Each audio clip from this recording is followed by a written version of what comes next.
There's a lot to like about Resident Evil Requiem based on everything the developer has told us about the game. Its promotional materials and appearances at the 2025 editions of multiple events such as Gamescom, the Game Awards, and the Tokyo Game Show have given us glimpses into a title that has great visuals, combat, a solid narrative, terrifying new enemies, and a generally creepy vibe to the whole experience. That's Resident Evil as it should be, but there's something special about this one that just calls to us. However, we've been burned before, of course. A great game is when all of its disparate elements come together to present a cohesive experience. And yet, this is Resident Evil we're talking about, and it's a franchise whose extensive experience with the genre is sure to be a factor in Requiem's success. So what is it about Requiem that has us believing that it's a game that's going to blow our minds? Well, the answer to that is quite straightforward, really. There's a sense of balance that permeates it all, bridging together the best parts of the franchise with exciting new additions that could make it the Resident Evil game to beat, and a fine addition to the survival horror genre. A visual feast. Now, let's begin with the game's visuals. If you've been looking at the trailers with as much excitement as we have been, you already know that the RE engine is doing a lot of heavy lifting in terms of presenting an eye-catching experience. Those excellent visuals are the first showcase of an underlying balance that could make Requiem stand tall in a franchise that already has so many great titles. Well, I mean, there have been some awful entries, but let's not go there for now. In various gameplay demos, Grace is relentlessly pursued by a stalker.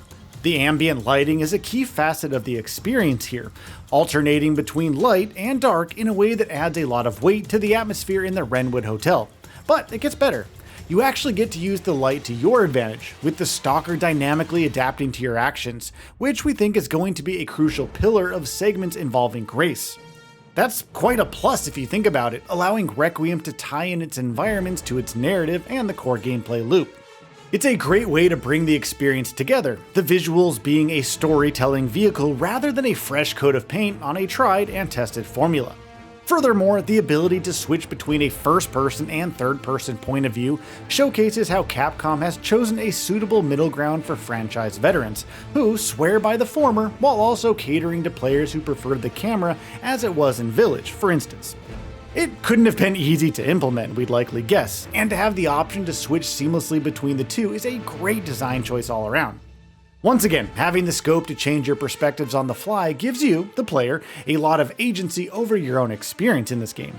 It's a fresh touch to the Resident Evil experience that can work wonders for the enjoyment that its players can get out of it. For me personally, those seamless transitions are going to be a huge asset when we're out in the field, as either Grace or Leon, where we enjoy the traditional first-person camera while we explore gorgeously rendered environments while switching things up to give us better response times when in combat, for example, against the many threats we're sure we must face over the course of this adventure. But it's more than just a matter of implementing dual perspectives. It's in the way that you see Grace stumble and fall as she evades the stalker that makes Requiem truly shine. That sense of balancing its options comes to the forefront, allowing you, the player, to experience the game in a way that amps up the tension no matter how you choose to look at it, while staying true to Grace's characterization as a relatively inexperienced field operative, thrust into a very horrifying situation. That balance between options also extends to the gameplay. Good cop, better cop. It could have been too easy to have Grace as a single protagonist in Requiem. Ethan Winters was the sole hero of the last game, other than Rose taking the lead in the DLC, of course, and the experience was a great one. But the game's inclusion of Leon as a sort of counterweight to Grace's own inexperience is a great way to balance stealth and action in an experience that does both of those gameplay loops quite well. It's Resident Evil at its finest, bringing back the dual protagonist approach from Revelations, while also managing to bring in an enemy akin to Mr. X or Lady Dimitrescu, from their respective titles of course. Furthermore, it allows the gameplay to flip between two distinct playstyles, forcing players to adapt on the fly as they alternate between Grace and Leon. The dual protagonist approach is also a great way to bring varying perspectives to the story and the moment-to-moment gameplay in Requiem. We're expecting to see a lot of contrast in the way Grace and Leon respond to similar situations, their respective strengths and weaknesses informing their decisions in ways that make narrative sense, while still providing context to what's in front of them.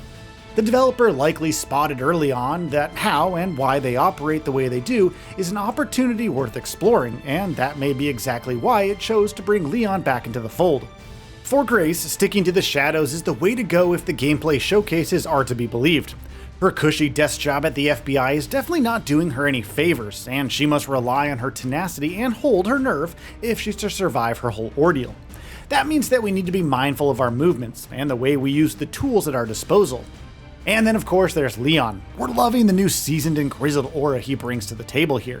His extensive experience from past titles on display as he presents a calm, poised personality that belies his ability to be a deadly force in the field. The series is no stranger to bringing back fan-favorite characters, whose younger versions evolve to a more balanced personality that can mentor a younger protagonist. Leon's potential to take over from Chris, who served as a sort of similar role in past titles, should not be understated. This is a character who has been a part of the franchise's very successful early days, and his inherent ties to Raccoon City are sure to be a factor in his potential alliance with Grace. It's going to be interesting to see how she navigates those memories and the less savory ones that are surely waiting for her once Requiem's story kicks into gear. Those contrasting personalities are a great example of how Requiem is balancing the old and new with aplomb, making this game a potential goldmine for the franchise's gameplay.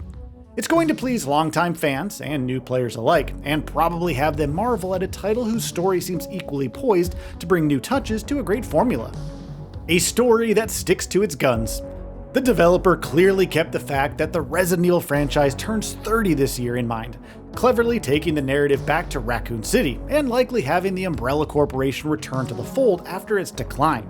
While the developer has kept mum about details, it isn't hard to see a connection between new antagonist Dr. Victor Gideon, Epsis, and the shady corporation that started it all.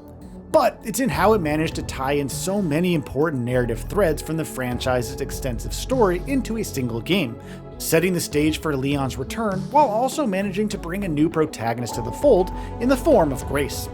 I am quite adamant that the stalker is indeed Alyssa, her current predicament tied to Gideon in some way with Grace being central to his plans. It's a great way to have players invested in her character arc, which we expect is going to mirror Hinako's journey in Silent Hill F as she goes from a terrified rookie into a reasonably talented fighter under Leon's eyes. It's logical thanks to how the game has already established that she will likely bump into Leon, and is poised to benefit from his guidance. That's a heady blend of the old and new that's the perfect way to usher in a new era for the franchise in our book. Even the game's combat systems seem poised to bring a solid mix of stealth and action to the table, and from what we've seen so far, it's going to take all that we have to stay on top of the story and whatever threats it brings our way. A fight for survival. As Grace, we don't expect to be tearing through enemies as an absolute powerhouse like Jill or Claire. The game's use of lighting and her narrative arc might not support that sort of thing in the early parts of the story, although Leon could have something to say about that, of course. But it's a contextually great way to present stealth mechanics that require a more careful, tactical approach. That third-person camera is going to come in handy on that front. We're also expecting Grace's path to self-actualization to bring a better balance between stealth and action in her missions. But from the limited glimpse we got of Leon's skill set, it seems that the franchise's excellent shooter mechanics from titles like Village are going to get their time to shine here. Leon doesn't need to be quiet. His experience and general aptitude for violence against beings beyond his physical limits underlying his animations and almost smug confidence. With firearms and melee finishers at his disposal, he's shaping up to be quite the loose cannon, and a love letter to fans of his character over the many years. But there could be threats that force even him to stick to the shadows, a potentially interesting reflection of Grace's own journey. Having two distinct approaches to dangerous situations for two very distinct protagonists once again highlights a balanced approach to Requiem that we believe is going to make it among the franchise's best ones yet. That's probably going to extend to the enemies, the monsters we face reminding us of the ones that came before them, while bringing engaging twists of their own to the table. The long wait's end. With Requiem a little over a month away from its release date, we're adamant that it has the potential to be the vehicle that takes the Resident Evil franchise down a very successful path in the coming years. It's looking like survival horror done not just right, but done with so much style and sincerity that it's hard to temper our optimism with caution in its case. It isn't going to be too long before we find out if we've been right all along, but we don't expect to be eating any humble pie considering the evidence of greatness that's already there to see. The impressive track record with the franchise is of course a big plus too. That balance between franchise traditions and the boldness to bring a lot of new stuff to the fold shows a confidence in the upcoming title that makes Requiem stand out among its peers in the franchise and the survival horror genre as a whole. And given how solid Resident Evil has been over the years, that's definitely saying something. So what are your thoughts on this? Go ahead and share them in the comments below. And if you like this video, please subscribe to the channel and enable all notifications by clicking the bell icon to get new video updates. We upload every day and would really appreciate your support. Thanks for watching.